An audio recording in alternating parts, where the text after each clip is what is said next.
आखिरकार Kim Jong Un को सनकी तानाशाह क्यों कहते हैं? इस व्यक्ति को पूरी दुनिया सनकी क्यों कहती है? दुनिया भर के देश इससे क्यों डरते हैं और दुनिया के सबसे ताकतवर नेता ट्रंप भी इसके आगे घुटने कैसे टेक देते हैं? दोस्तों नमस्कार, मेरा नाम है संदीप और आप देख रहे हैं अपना उत्तर प्रदेश न्यूज। भले ही ईरान और इजराइल की इस जंग को 19 दिन का समय हो गया हो, लेकिन सनकी तानाशाह ने अपनी एक नई जंग छेड़ रखी है, नया युद्ध छेड़ रखा है, जिसे लेकर आज पूरी दुनिया में चर्चा का विषय बने हुए हैं। 19 दिन पहले ये जंग स्टार्ट होती है। 19 दिन से ही किम जोंग का ये खुरापाती दिमाग काम करना शुरू कर देता है। 1 तारीख से लगातार किम कभी बयान दे रहे हैं, कभी बेटी को हथियारों के कारखाने में लेकर घुस जाते हैं, कभी अपनी बहन के साथ परमाणु टेस्ट करते हैं, लाल बटन लेकर घूमते हैं, कभी अपनी बेटी के साथ बंदूक से निशाना लगाते देखे जा रहे हैं, कभी अपना युद्धपोत जो है समुद्र में उतार देते हैं। लेकिन अभी तो क्या हुआ है, जिसे लेकर डोनाल्ड ट्रंप की जो हालत है वो भी खस्ता हो गई है। परसों डोनाल्ड ट्रंप एक बयान देते हैं कि भाई साहब, अब ईरान युद्ध पर मेरी मदद कीजिए, नाटो के जो देश हैं वो आइए और अमेरिका का साथ दीजिए। इसी जंग के बीच अमेरिका जो है जापान से भी स्पेशल रिक्वेस्ट करता है। जापान तक ये संदेश पहुंच पाता है, उससे पहले ये बात किम जोंग उन को पता चल जाती है। होता क्या है, कितना बड़ा सनकी है, क्या इसके कर्मकांड रहते हैं, सुनेंगे तो हैरान रह जाएंगे। सनकी किम जोंग ने जैसे ही ये खबर अपने नॉर्थ कोरिया में सुनी, उसके बाद उसने सीधा अपनी 1 नहीं 2 नहीं 10-10 बैलिस्टिक मिसाइलों से सी ऑफ जापान पर हमला कर दिया। यानी समुद्र में अपनी बैलिस्टिक मिसाइलें छोड़ दी जापान की तरफ। यानी जापान ने अभी डोनाल्ड ट्रंप को मैदान में ईरान का साथ देने का वादा नहीं किया था, अपना जंगी जहाज़ नहीं भेजा था। उससे पहले सनकी तानाशाह ने जापान का इलाज कर दिया। और फिर हुआ क्या, जापान ने अमेरिका को सीधा कह दिया कि भैया, ईरान के इस युद्ध में जापान अपने जंगी जहाज नहीं भेजेगा।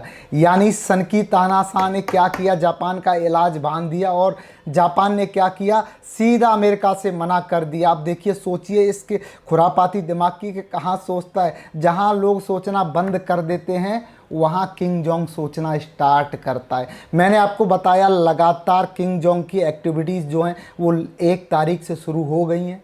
कभी अपने परमाणु हथियार चेक करना, कभी बेटी को लेके कारखाने जाना, कभी बहन के साथ भी सैन्य अधिकारियों के साथ सैन्य अभ्यास करना। ये सनकी तानाशाह के दिमाग में इस समय चल रहा है। इधर 19वें दिन ईरान और इजराइल की जो जंग है और घातक हो गई है। कैसे डोनाल्ड ट्रंप का क्लियर बयान आ गया है कि युद्ध कभी भी रुक सकता है। दूसरी तरफ खामनेई के बेटे ने भी कह दिया है कि मैं अपने पिता की मौत का बदला जब तक नहीं ले लूँगा, पिता के खून का बदला नहीं ले लूँगा, मैं जब तक इस जंग के मैदान में पीछे नहीं हटूंगा। उधर डोनाल्ड ट्रंप कह रहे हैं कि भैया, ये जो जंग है ये कभी भी बंद हो सकती है। यानी अब दुनिया को पता चल रहा है धीरे धीरे कि ईरान जो है वो मैदान में घुटने नहीं टेके। यही एक कारण है कि ईरान आज इजराइल और अमेरिका दोनों पर भारी पड़ रहा है। इसी बीच आपको याद ही होगा कैसे उत्तर कोरिया का जो सनकी है किम जोंग उन, उसने एक अमेरिका को साफ सीधा मैसेज भेजा था कि ईरान में मौजूद उत्तर कोरिया के किसी भी व्यक्ति को कुछ होता है तो हम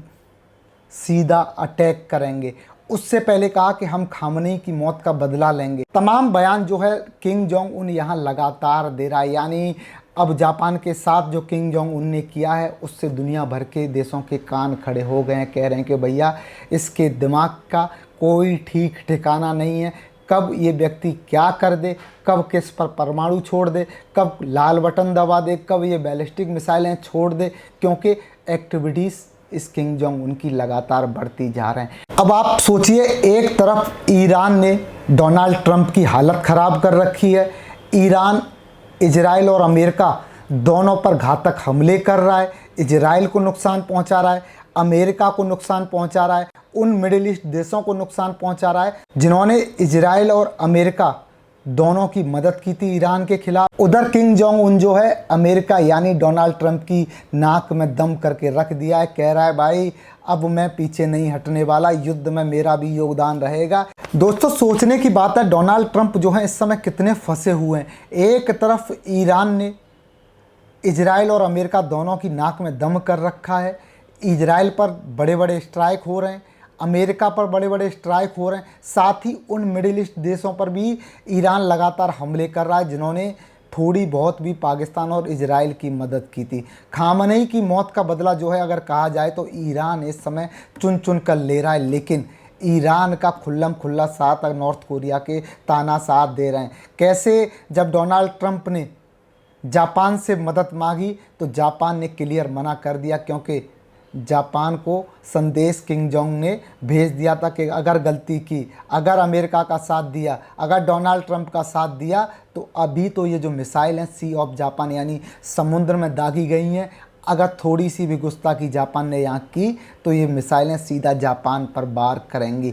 एक तरफ किम जोंग की बढ़ती पावर, बढ़ता खतरा, दूसरी तरफ युद्ध में अमेरिका का कमज़ोर होना, इजराइल का कमज़ोर होना, ईरान का 19वें दिन भी युद्ध में डटे रहना, अपने दुश्मनों को डंके की चोट पर जवाब देना, यही वो कारण है जो इस युद्ध को ज़्यादा खतरनाक बनाता जा रहा है। अब कमेंट में आप ही बताइए, क्या किम जोंग उन ने जो जापान पर स्ट्राइक की थी क्या ये सही किया?